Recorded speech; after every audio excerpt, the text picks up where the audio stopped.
Abogada Soledad Vela, abogado José Cabrera, buenas noches. Esta es la sustentación del proyecto que se solicitó como tarea final de la materia de Historia y Filosofía.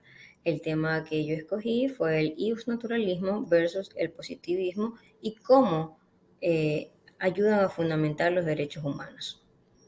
Si bien es cierto, los derechos humanos constituyen un punto de coincidencia dentro de la diversidad de opiniones en nuestra sociedad. Todos, al menos teóricamente, creemos que los seres humanos, por el hecho de serlo, tenemos los derechos que de forma unánime y casi con idénticas palabras proclaman las diversas declaraciones de los derechos universales. En lo que ya no hay coincidencia es en el origen y fundamento de tales derechos, es decir, ¿es la ley la que otorga y constituye o simplemente lo reconoce? Si fuera lo primero, los derechos solo existirían por la ley. Si fuera lo segundo, los derechos existirían aunque no estuvieran en una ley positiva y no hubiera declaración alguna de derechos del hombre o del ciudadano. Los derechos no son algo que exista ya dado en la naturaleza y que nosotros nos limitemos a descubrir como los cromosomas o los continentes. Los derechos los creamos nosotros mediante nuestras convenciones. Así que la pregunta relevante es, ¿qué derecho tiene tal criatura? Sino, ¿qué derecho queremos que tenga? Entonces, de aquí parte la investigación de estas dos corrientes. Voy a comenzar con el positivismo porque me llama mucho la atención. Al final estableceré cuál es la diferencia entre ellos, pero por qué son importantes para la historia. El positivismo afirma que solo es derecho aquello que está escrito en un ordenamiento jurídico. Por lo tanto, la única fuente de derecho, el único origen de la norma se fundamenta en el hecho de que esté escrito y vigente en un país. Por ejemplo, en la Constitución del Ecuador, ¿no? Es allí donde reposan todas las leyes y nuestros derechos. Los derechos no son algo que exista ya dado a la naturaleza y que nosotros nos limitemos a descubrir como cromosomas o los continentes. Los derechos los creamos nosotros mismos, como dije anteriormente. También me llamó mucho la atención un escritor que se llama apellido Hart. La primera sección del positivismo jurídico identificada por Hart la vincula a los filósofos de derecho a los que suelen denominarse analíticos en un sentido amplio. Entre ellos se encuentran Jeremy Bentham, John Austin, Hans Kelsen.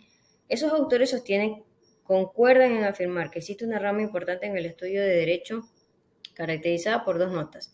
La primera, escribe Hart, es que no está referida a ningún derecho o sistema jurídico ideal, sino únicamente al derecho o sistema jurídico realmente existente.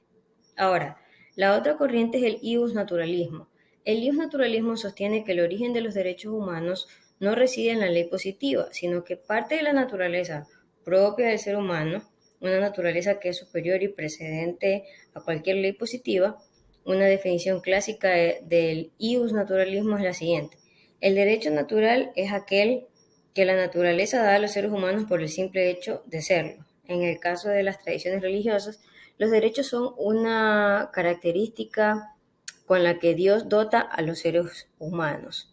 Solo si están arraigados en bases objetivas de la naturaleza que el Creador ha dado al hombre, los derechos que se le han atribuido pueden ser afirmados sin temor a ser desmentidos. Es decir, por ejemplo, el derecho a la vida. Tenemos derecho a vivir, independientemente de que esté escrito o no. Por una corriente divina, sabemos que Jesucristo dio la vida por nosotros, que vino a salvarnos y por eso todavía estamos aquí en la tierra por todo lo que Él hizo por nosotros y el sacrificio y su expiación. Entonces, para el iusnaturalismo, la naturaleza es algo que existe independientemente de nuestra voluntad y de nuestra fuerza. Por eso, este derecho natural que se supone supremo y trascendente no depende en lo más mínimo de las consideraciones ni de las formulaciones humanas o estatales, es decir, de los abogados, para ser un poco más claro en cuál es la diferencia. El iusnaturalismo, naturaleza, viene por una corriente divina, y el positivismo viene de lo que está escrito en papel, de las normas a las que nosotros nos regimos. Entonces, ¿qué podíamos establecer que es la diferencia entre estas dos corrientes? La diferencia entre el iusnaturalismo y el positivismo radica en el origen del derecho y de las normas, es decir, el origen es la diferencia. ¿De dónde provienen estas corrientes? ¿De dónde provienen los derechos de estas corrientes?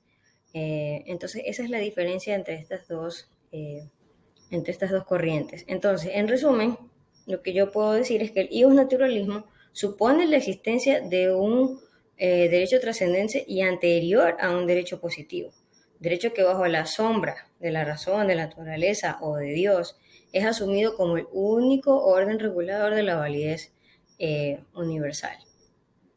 Yo llegué a una conclusión de que el iusnaturalismo puede llegar a ser mucho más peligroso que el positivismo en caso de que ambos constituyan el fundamento de un orden injusto. Si el fundamento de un pacto estatal es positivista, los individuos sabrán de que ellos y que nadie más depende de este orden persista, por lo que si les resulta insoportable no tendrán ningún impedimento moral para intentar cambiarlo. Entonces, lo que puedo decir al finalizar de mi intervención es que el iusnaturalismo y el positivismo, creería yo que el positivismo a término personal viene y se alimenta del iusnaturalismo. Esa es mi exposición del tema que correspondía de 5 minutos, pero me pasé un poco por la explicación que quería dar. Espero que mis argumentos vayan de la mano con el documento y con el tríptico solicitado.